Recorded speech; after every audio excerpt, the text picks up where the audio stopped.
What's going on, everybody? Welcome back to episode 15 of the Baseline. I'm back, Eddie Montanez, here with Zach Zavanchik. So we're gonna first start off with Kevin Gossman, and he's been pitching very well for the Blue Jays. He has a 0 ERA to start the season, and honestly, it's very surprising. I definitely thought Manoah was the best pitcher on the Blue Jays. I definitely do think he still is. Gossman is just having a very hot start. He's obviously not gonna have the 0 ERA for the whole year. I'm sure he's gonna get it up to like a four at some point. That rotation hasn't honestly been doing the best. I see Bassett's getting shelled a lot. I don't really know how Manoah's doing, but obviously Gossman's doing very good. And those bats, I don't really know how they're doing either. I see that Bichette's doing very well. And I think I see Vladdy hit a nuke. I don't know how he's doing. I only saw he hit one home run. Yeah, I mean their lineup's looking pretty good. I mean, a lot of them are batting over a three or a three or close to it. But yeah, I mean Kevin Gausman coming up his first two starts, 12 innings, 0 ERA. I mean he gave up 12 hits, but to still have a 0 ERA after giving up 12 hits is kind of crazy. I mean, he 14 strikeouts too. Like you were saying, I could see them numbers more coming out of Manoah than Gossman, but I mean, I never thought Gossman was a bad pitcher. I mean, he was, he's a good number three, but I mean, overall, I mean, Blue Jays aren't doing terrible. I mean, I think Vladdy's batting like 400 right now, but yeah, I mean, I just thought that was cool to see. You 12, I mean, pitcher at least 6 innings a game. I mean, he's going deeper than a lot of other people are at this point. Yeah, he's doing very good. He's doing very good for the first two starts. I think he's pitching tonight. I'm not too sure who they're playing, but we'll see how he does tonight. I'm sure he's gonna go out there, probably shoving, and I'm sure he has it in his head like I haven't allowed a run. Let's go out there and let's do it again. Like I'm sure he has that let's go get him mentality, like every pitcher has.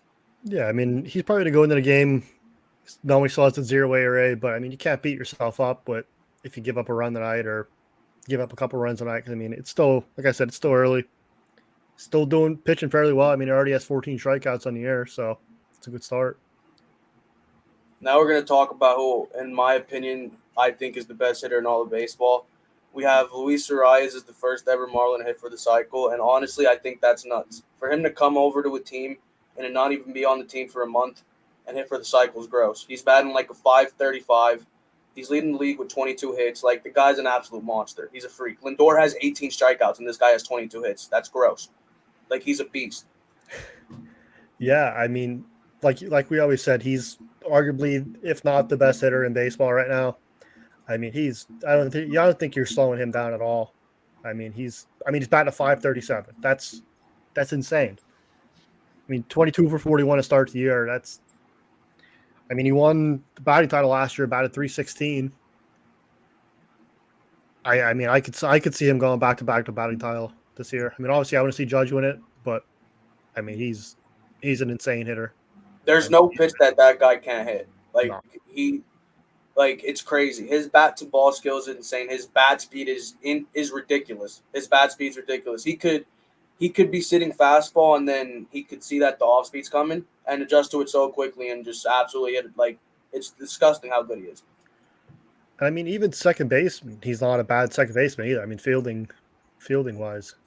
No, he made some very good. He made some very nice plays against the Mets when we played him. I mean, what was his? He had two hits in every game that he played against the Mets, which is ridiculous. Ridiculous. Yeah, I mean, he still has 1,000 field rating this year. So I mean, Yeah, hasn't and made an issue yet. that trade worked out so well on both ends. Obviously, we don't. They got Pablo Lopez out of it, who Mm-hmm. was a starter, who was their number two last year on Miami, and he's been doing very well for the Twins too. I think he has like a 1.37 ERA.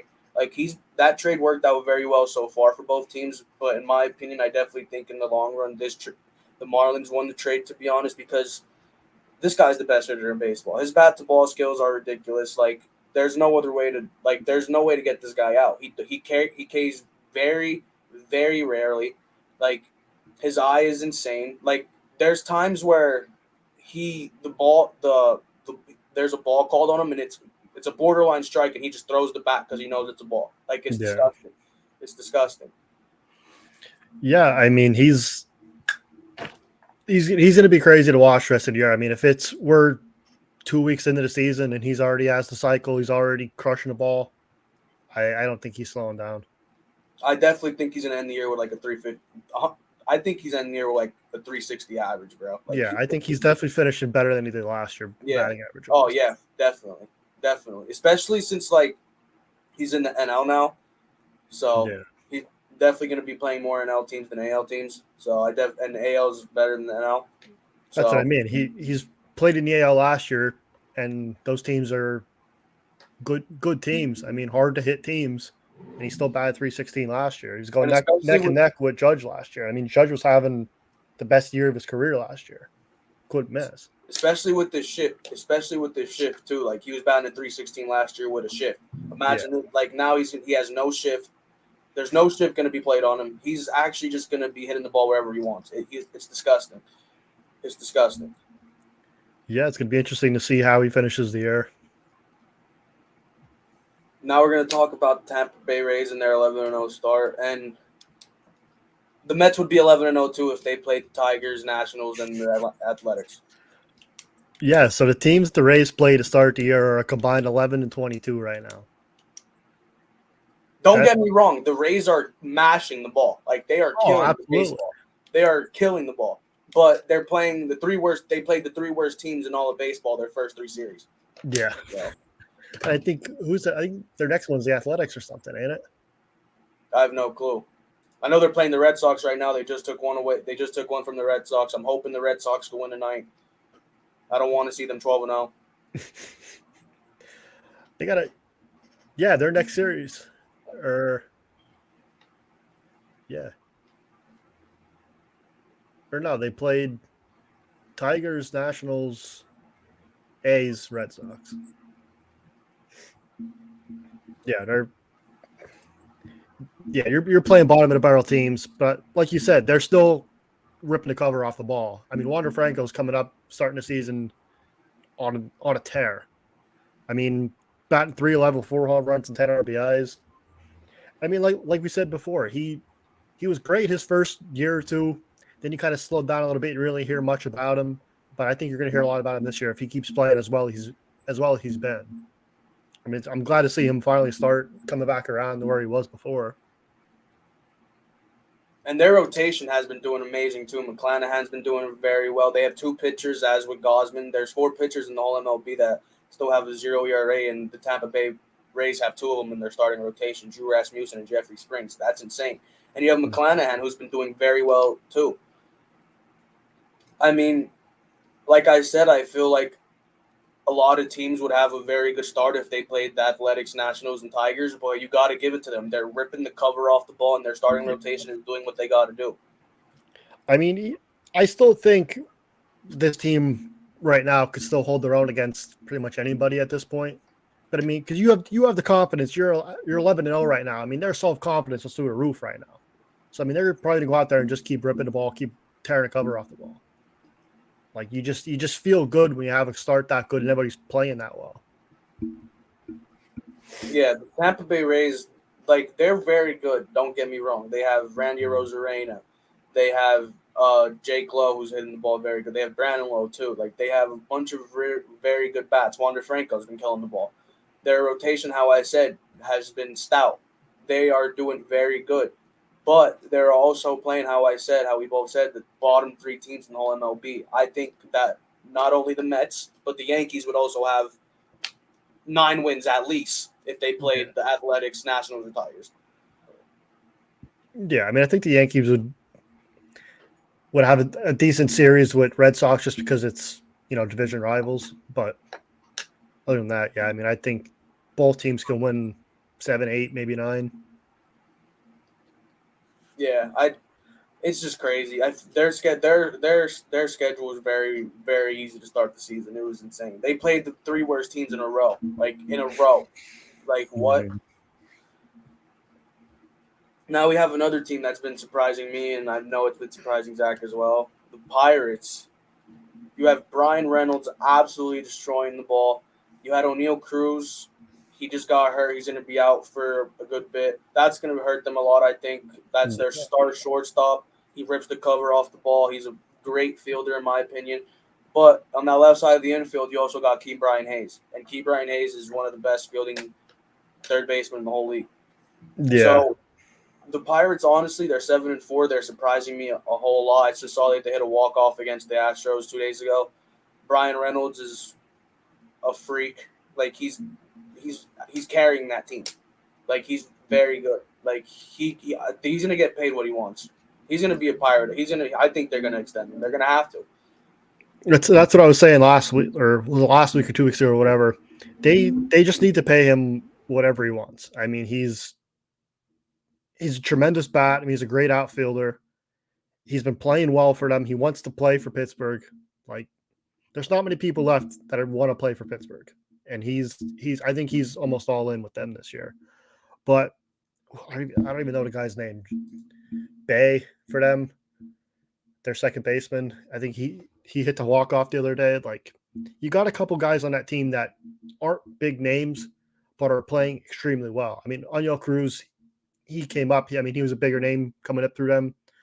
He's been playing well. He broke his ankle colliding with the catcher the other day. I mean, I think that's going to play a factor with them. But I mean, the other day when they hit that walk off, I mean, they're still playing well. I mean, they beat the Astros without Oniel Cruz, so I think they're going to struggle without him. But I don't think it's going to be the end of the world for them. I mean, as long as they keep this momentum going, I think they're going to have a really good season and surprise a lot of people.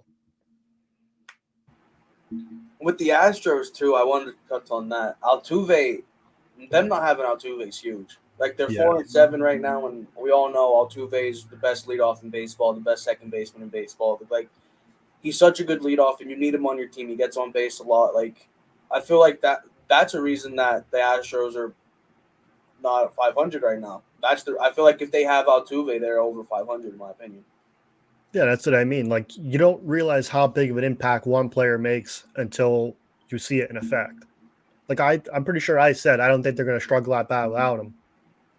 They lost to the Pirates.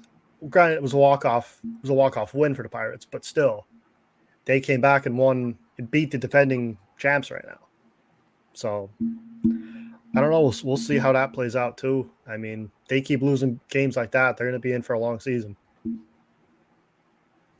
There's one person I want to talk about that a rookie, and he's been doing very well his first 11 games. Jordan Walker was on a 10-game hit streak his first 10 games. It ended last night, unfortunately. But, dude, for you to be a rookie and to get 10 hits, to get a hit in 10 straight games, that's very impressive. That's very, very impressive. Yeah, and I mean, he came up kind of toward the end of spring training. They kind of told me he was coming up, and real young kid coming up, playing his heart out. I mean, he was a great player in the minors, don't get me wrong, but to come up in, like you said, your first 10 games with the MLB and go on a 10-game hit streak, that brings your self-confidence up. That shows the league that you're there to play. I mean, I'm glad to see young guys coming up and tearing it up like that. Yeah, I like Jordan Walker a lot. Like, it's not only that he's just a good, like he's doing great in the field. Like he has the perfect build. He's like 6'8", he's huge, like he's massive, literally massive, and he's coming out here doing this his first 10 games. Like he's putting the league on notice. Like he's proven that he could hit MLB pitchers. Like he's not facing no AA, single A, triple A pitchers anymore. You're at the big stage, and he's proven that he could be up there. There's no reason.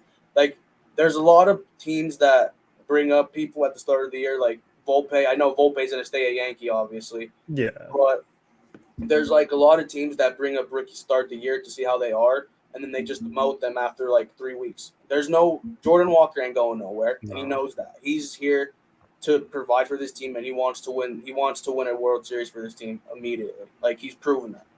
And, I mean, he could be that missing piece for the Cardinals this year. I mean, I've said it before. They have a good caliber team that can come up and make it into the playoffs. There's no reason they shouldn't make it in the playoffs every year. I mean, you have Arenado, you have Goldschmidt, you have Jordan Walker now, you have Tyler O'Neill. Like, those are players that could perform in the playoffs and could win a championship, but they just keep falling short every year. So, I mean, maybe having him could help them. maybe that's their missing piece on making the playoffs this year or making it to the championship game this year. Yeah, I definitely think that Jordan Walker is going to be a very, very big piece for them. Like how you said, maybe he was the piece last year. Maybe if they had him last year, they could have made it to the World Series and possibly won it. So I'm very excited to see what this kid keep contributing for the Cardinals and keep doing, because if he can keep going like this, I think he's going to be a big problem. Yeah, absolutely. Now we're going to update you guys on our two favorite teams. So now we're going to talk about the Yankees first. And what I want to say about I like Franchy Cordero is a beast. He is murdering. Oh my God. I keep texting Austin about it. Like, Franchy Cordero is not a name that I thought I'd be hearing all the time hitting bombs. Like, this team's playing extremely well right now. I mean, yeah, Franchy Cordero, he's coming up and killing the ball. He has as many home runs as Aaron Judge does. Like, I mean, they're batting 249 for team average, which it's not extremely great, but I mean that's an average batting average. That's a good batting average in the league. I mean, Glaber's coming up. He's kind of having a comeback year. I mean, batting 371, he has 2 home runs and 6 RBIs. But I mean, fielding wise, he's doing extremely well. I mean, Judge has 4 home runs in 12 games. And then, like we said, Franchy batting 280, 4 home runs and 11 RBIs in 7 games. So, I mean, he has as many home runs as Aaron Judge does in a few less games. That's insane. And I mean, pitching wise, pretty much everybody that I've been impressed by is Garrett Cole. I mean, he's 3-0. He's 22 strikeouts already. He's 1.4 all ERA. And Johnny Brito, that's another guy that I've been extremely impressed by so far this year. I mean, he's 2 games in. He's 2-0. He has 8 strikeouts, and he has a sub-1 ERA. And he's young. So, I mean, if he can keep putting these numbers up, I think he's going to be their number 4, number 5 going later into the year. But, I mean, bullpen-wise, pretty much just been Wandy Peralta coming out. I mean, it's 5 games, 7 strikeouts, and 4 2/3 inning, but he still has a 0 ERA. So he's pretty much been our bullpen so far. I mean, everybody else has kind of been getting hit around. I mean, not doing terrible. I mean, I don't think anybody in the bullpen's getting killed right now, but I mean, it could be better. What I have to say about the Yankees is Cole's been doing very good. I think that once this rotation gets Rodon and Severino back, that this rotation is probably going to be unstoppable. Like how you said, they've been hitting pretty good. Cordero's ripping the cover off the ball. Volpe's having a tough start, obviously. Yeah, but all rookies are going to have that problem. He's not gonna do this all year. He's not just going to shit the bed all year for you guys. He's a very good defensive shortstop. When he gets on base, he steals a lot of bags. He's providing for the team, even though his average is not the best. Yeah, I mean, fielding wise, he's still doing tremendous. I mean, I think he's still almost perfect on the year defensive wise, but hitting wise, I mean, when he gets on base, like you said, he's stealing bags, he's scoring runs, but I think his problem is just getting on base now, like getting the hits. I mean, he only has a handful of hits on a year. I think he'll come around later in the year. Yeah, like how I said, when this rotation could get Rodon back and Severino back, I saw Rodon got pushed back a little later because of something, I don't know what it was, but I saw that he's going to be back a little later than expected. But how I said, with the same thing as Verlander, it's smart to do. You don't want him to come back 80% and pitch for you guys, and then tweak something again, and you guys don't have him in the late games in October. So, I think that's a very smart decision by Rodon and Boone and everyone in the Yankees organization to keep pushing him back until they know he's 100% healthy. Because how you said, Johnny Brito's doing his job very well. He's coming in doing tremendous. Garrett Cole is obviously doing very good. Nestor Cortez, we know how he did last year. He's very good. Yeah, I mean, Nestor's kind of off to a little bit of a rough start, but I don't see him having a hard time for the rest of the year. I mean, I think this is just his first couple games, getting loose, getting back into it again. Yeah, the only one in that rotation I think that's really struggling, in my opinion, is Clark Schmidt. Yeah. So, which, I mean, he has games too where he can come in and shut him down, but he just doesn't have it this year. I know a lot of people are trying to get him pushed back down the minors again, but I mean, you got to give him a chance. I mean, he's coming up, he's pitching, but he's just not getting the results that I think he wants. Now we're going to talk about something that's been pissing me off all day. Here we go. So this is what I got to say about this team. It boggles my mind that Francisco Lindor is still our 3-hitter and he has 18 strikeouts. Your best hitter on the team has to see an at-bat in the first inning. Jeff McNeil should be seeing an at-bat in the first inning every game, and it doesn't make sense to me why he's batting sixth. Our lineup should go Nimmo, Marte, McNeil, Alonso, Lindor, and then all the rest of the idiots.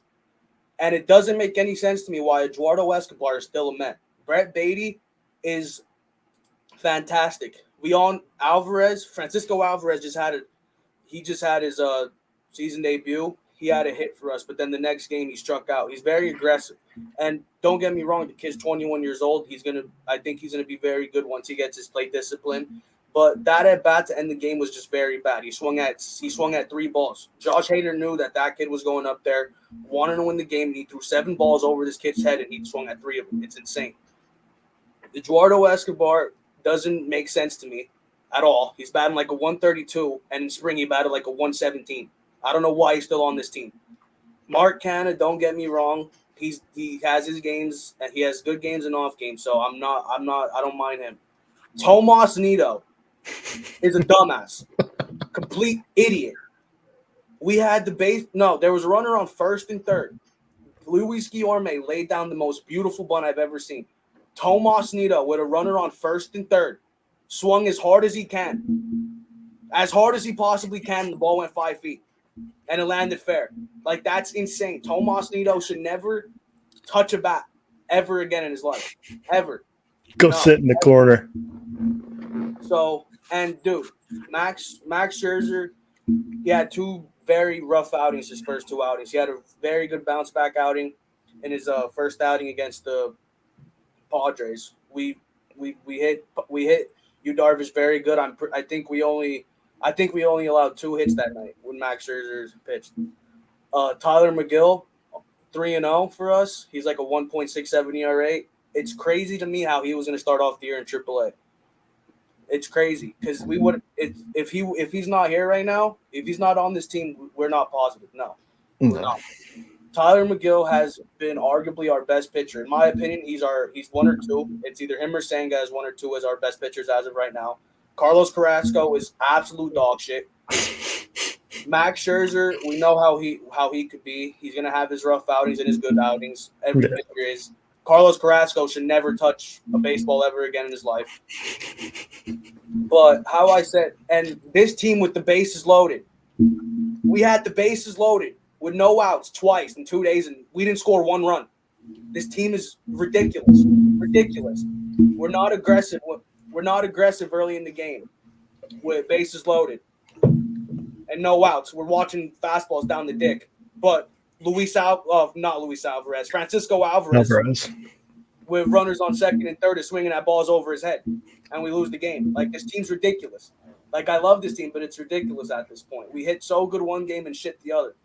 Pete Alonso has 6 home runs and is batting at 225, I think. Yeah, 250 with 6 home runs.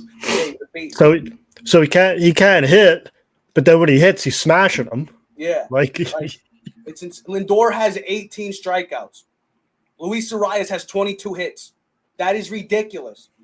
It pisses me off. He should not be our 3-hitter. McNeil needs to bat in the first inning every game. I don't care what anyone says. Jeff McNeil needs to bat 2 or 3 on this team. It's a fact. Well, don't you guys have Nimmo batting 9? No, 7. Yeah. We haven't batting 6, McNeil. 6 or 7, yeah. No, we had him batting third game. I think it was game 1. Game 1, we had him batting third. And we dicked on Darvish. Killed Darvish. We had him batting third because Marte tweaked his neck against the Marlins in a slide against Segura. And we had our lineup was Nimmo, Lindor, McNeil, Alonso, Vogelbach, Canna, Pham, Escobar, Nito. That 7 through 9 is absolutely atrocious. But You got Danny Burgers though. yeah, That's and it doesn't make sense. It does not make sense to me how they could put someone after Pete Alonso that isn't Jeff McNeil. It doesn't make sense to me. You could pitch around Alonso so easily to face Daniel Vogelback. And what's Daniel Vogelback going to do? Please tell me. Nothing. Not a damn thing. This team pisses me the hell off. And I promise you, if Justin Verlander comes back and he's not the Justin Verlander that I know, and he's looking like, he's looking like Max Scherzer. Yeah, and he's looking like Max Scherzer. I'm going to snap out. If Kodai Senga is our best pitcher in his rookie year, I'm going to freak. As long as you got Kodai Senga still pitching good, yeah, but you can only use him once every few days. You can't rely on him the whole season. So, I mean, Max Scherzer's got to figure his shit out. I mean, he's Max Scherzer. I mean, he's one of the best pitchers in the league. He just doesn't have it yet this year. And how I said with Alvarez, like, obviously it's great that he's in the bigs. It's great that he's in the majors. He's going to see at-bats. But to have Ronnie Mauricio in the minor leagues and Brett Beatty and not let them see big league at-bats is insane. They're gonna be a part of us, and I think if we make the playoffs, which I think everyone thinks we are, they're gonna be a part of that team. I think Ronnie Mauricio and Brett Beatty will be a part of the Mets playoff team because Eduardo Escobar cannot hit. Daniel Vogelback cannot be a DH for a playoff team. He cannot. No. I'm surprised they didn't bring Brett Beatty up yet. Yeah, that was surprising they didn't put him on our opening day. Brett Beatty or Ronnie Mauricio up yet, or even Vientos. Like, it's nuts. It's disgusting. But then we rather have Omar Narvaez and Tomas Nido batting for us. Like, what? It's insane. Gotta love it. Mets will Met. Absolutely. Well, that's all we got. Wait, my bad. You spend $3 billion in the offseason and you're still 7-6 or something. Yeah, 7-6. Like, 7-6, but now our next series is the Athletics. So I'm praying that we can sweep these idiots. If you play Athletics and go 7-9, we can't post this episode. Yeah. Talking all this shit on the Rays for beating them. Yeah. If they happen to lose one game to the Athletics, I'm freaking out. It's the Athletics. I put out the Mount Carmel team and they beat them. Like, what? The Cougars C team. Yeah, it's insane. Oh, yep. It's an interesting week in baseball. Yeah, it really is. Well, that's all we got for today, guys. Just a quick little 28-minute episode. Thank you guys for watching. We'll see you guys next week. Peace.